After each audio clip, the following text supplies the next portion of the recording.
Hello everyone. कल रात में मेरे साथ कुछ डिस्टर्बिंग हुआ और मैं आप लोगों के साथ वो शेयर करना चाहूँगी। जैसे कि आप जानते हैं, मेरे नाना मेरे साथ रहते हैं। वो काफ़ी ओल्ड है, ही इज़ 87 ईयर ओल्ड।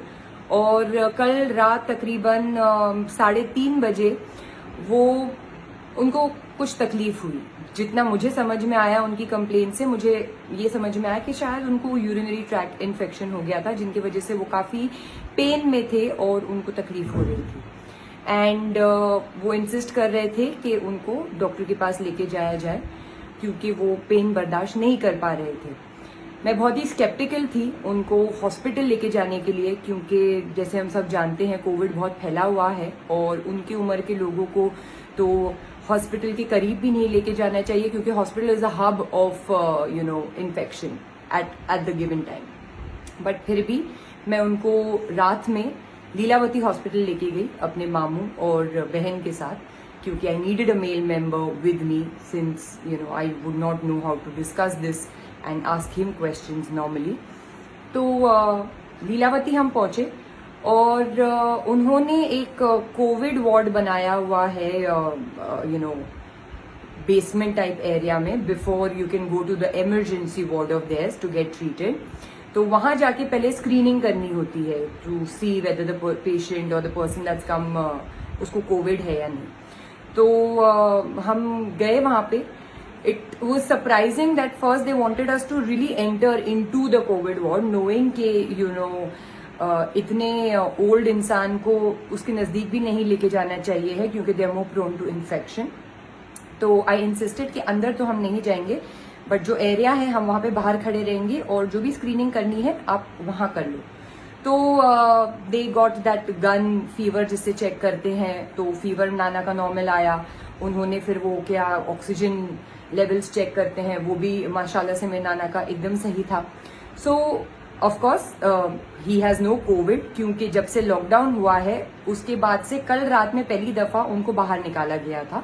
उस इतने सारे दिनों में, ये सारे लॉकडाउन के दौरान वो घर में ही थे, so there was no chance कि उनको कोविड होता। बट एनीवेज वो सब करने के बाद ये अंदर गए हैं जो वो थे उनके अटेंडेंट, एंड पता नहीं क्या कर रहे थे। And my Nana was feeling really weak, वो खड़े भी नहीं हो पा रहे थे, बट मैं उनको वहां पे कहीं बिठा नहीं पाती थी क्योंकि आई वॉज वेरी स्कैर्ड कि कहीं से भी कुछ इन्फेक्शन ना लग जाए। I was very very paranoid and scared for my नाना।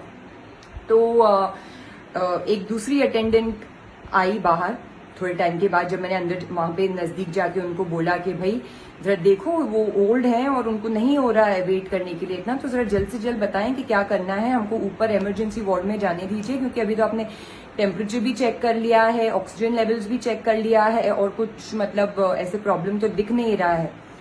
तो वो आती हैं और थोड़े टाइम के बाद पता नहीं उसने अंदर से किसको कॉल किया, क्या किया, और she comes out and she tells me कि हमको एक कोविड टेस्ट करना होगा और जिसके reports almost 45 minutes to 1 hour में आएंगे, और हमको चेस्ट का सिटी स्कैन करना होगा और उसके बाद ही हम कैजुअलिटी जो मेन हॉस्पिटल में है उधर जाने दे सकते हैं।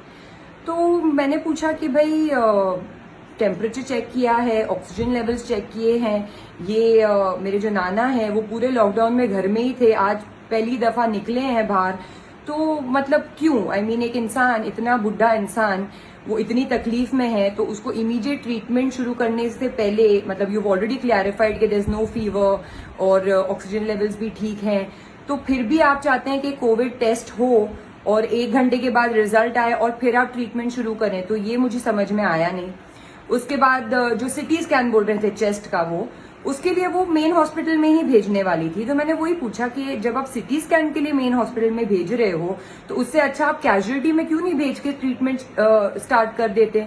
तो शी इज लाइक नहीं, ये हमारा प्रोटोकॉल है, इसके अलावा हमको तो ऐसे ही काम करना है, तो हम नहीं कर सकते, वरना यही है। And she was very rude.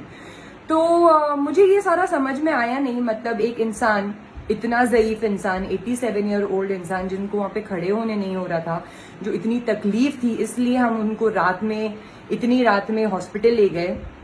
तो ट्रीटमेंट शुरू, मतलब अपना जो उन्होंने देख लिया कि फीवर नहीं है, ऑक्सीजन लेवल्स ठीक है, इंसान पूरे लॉकडाउन में बाहर नहीं निकला है, कल रात में पहली दफा इतने महीनों बाद बाहर निकला है, फिर भी उनको एक कोविड टेस्ट करना था जो 1 घंटे बाद रिपोर्ट आती, और सिटी स्कैन करना था जो हॉस्पिटल में जाके ही है, बट वही सेम हॉस्पिटल में जो कैजुअलिटी वार्ड है वहां पे नहीं जाने देना था। तो ये मुझे बिहेवियर समझ में आया नहीं। ये हॉस्पिटल लीलावती हॉस्पिटल है, और I had a very disturbing experience, क्योंकि मतलब एक इतने ज़ईफ इंसान को you can not cater and you have to you know do these things. मतलब मैंने सिर्फ आज तक सुनती आ रही थी दोस्तों से और पहचान वालों से कि जो भी हो जाए इस दौरान हॉस्पिटल नहीं जाना, क्योंकि उन्होंने बिजनेस बना रखा है। और कल जो मैंने एक्सपीरियंस किया, मुझे एक्चुअली ये बात सही लग रही है अभी। सो आई जस्ट थॉट कि मैं आप लोगों से ये शेयर करूं, क्योंकि मेरा एक्सपीरियंस बहुत ही डिस्टर्बिंग था कल, और उन्होंने बिल्कुल भी हेल्प नहीं की। ये नहीं देखा कि यू नो इतने ओल्ड है मेरे नाना, और you know he needs treatment ASAP, but they wanted all these test and treatments to be done. ऊपर से मैंने उनको ये भी कहा कि यू नो आप जब अपने फीवर चेक कर लिया है, अपने ऑक्सीजन लेवल्स चेक कर लिया है, तो फिर आपको चेस्ट का सिटी स्कैन क्यों करना है? तो उनका ये रिप्लाई था कि ये जो अंदर कोविड वार्ड में पेशेंट्स पड़े हैं उनका भी सब ठीक है, लेकिन उनको फिर भी कोविड है और वो अंदर पड़े हैं।